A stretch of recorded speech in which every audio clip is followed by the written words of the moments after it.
Bonjour, je vais vous parler aujourd'hui de la méthode appelée pratique de la connexion, de l'anglais de Connection Practice.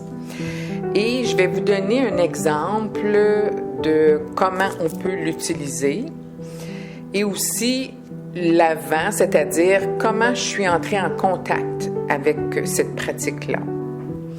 Et le texte que je vais lire, je vais vous lire maintenant, il sera disponible aussi en PDF pour ceux et celles là, qui aimeraient obtenir les étapes là, de la connexion. Alors, je vous invite là, ceux et celles qui sont intéressés à essayer cette méthode-là, à me contacter. Suite à la lecture là, de ce que je vais vous présenter maintenant. Alors, j'ai appris la pratique de la connexion après avoir cherché de l'aide parce que j'avais des éclats de colère qui étaient très difficiles de gérer.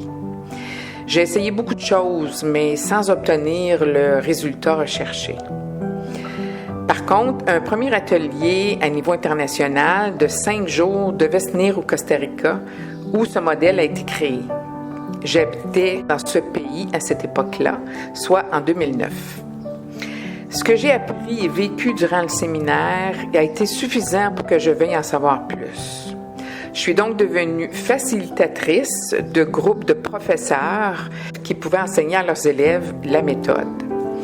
J'ai également agi en tant que facilitatrice pour des groupes d'étudiants de l'Université pour la paix, une institution connue internationalement pour former les futurs ambassadeurs de la paix.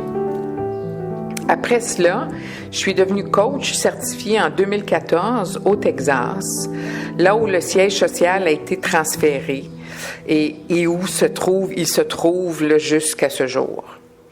À partir de ce moment-là, j'ai utilisé la Connection Practice pour moi-même et dans mon entreprise de coaching. Ma formation est continuelle.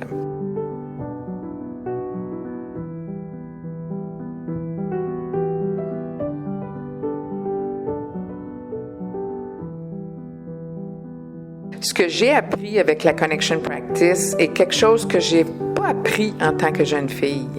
Porter attention au comment vous vous sentiez puis à l'expression de nos émotions n'était pas une pratique encouragée.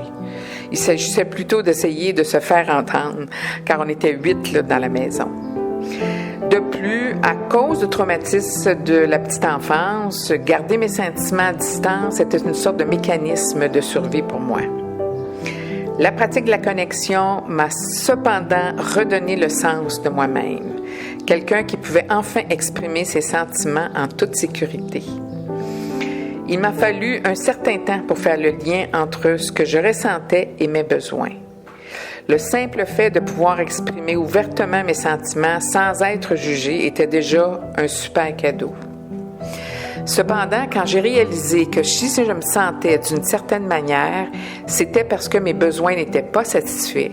Il y a une porte d'auto-empathie puis de gentillesse envers moi-même et les autres, évidemment, qui venait de s'ouvrir toute grande. Permettez-moi maintenant de vous donner un exemple de la façon dont nous pouvons utiliser la pratique de la connexion. Sachez que nous pouvons l'utiliser pour résoudre un conflit personnel ou avec une autre personne, ou encore de pouvoir l'utiliser pour célébrer quelque chose. Ce dernier va me servir pour vous donner un exemple. Il y a quelque temps, je me suis éveillée avec l'envie de célébrer, où j'en étais dans ma vie.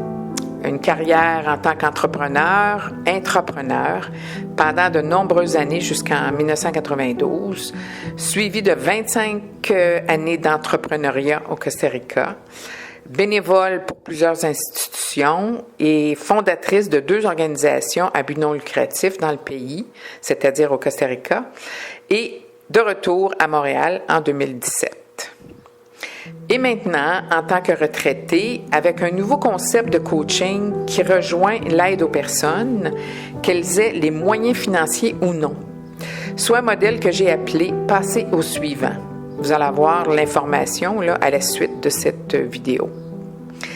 Donc, même si je me sentais, là, j'avais un état général de plénitude, Mes sentiments étaient mitigés parce que j'avais entendu la veille parler de ce qui se passait en Palestine. Alors, j'ai commencé par nommer mes sentiments. Puis ensuite, j'ai identifié mes besoins. Je me suis sentie joyeuse car mon besoin était de célébrer.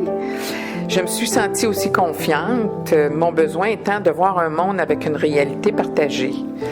C'est-à-dire pour construire un meilleur monde là, pour les générations à venir, soit un monde en santé, tant physiquement que mentalement.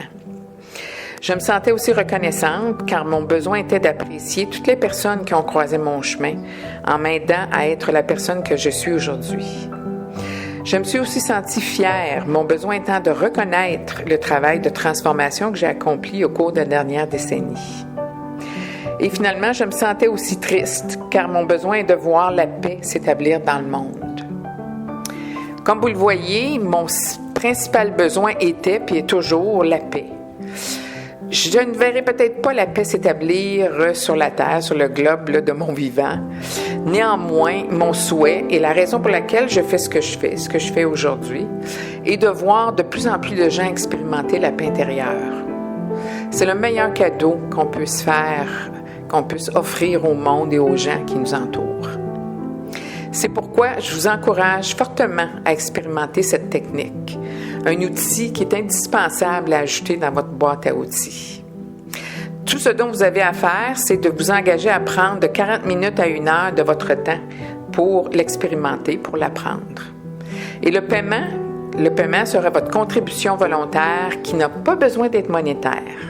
Alors, si vous voulez avoir plus d'informations et si vous voulez réserver votre espace, n'hésitez pas à communiquer avec moi. Alors, vous allez voir là, mon adresse de courriel, là, ça va être via courriel, ici sur l'écran. Alors, au plaisir de pouvoir vous servir bientôt. Bonne fin de journée!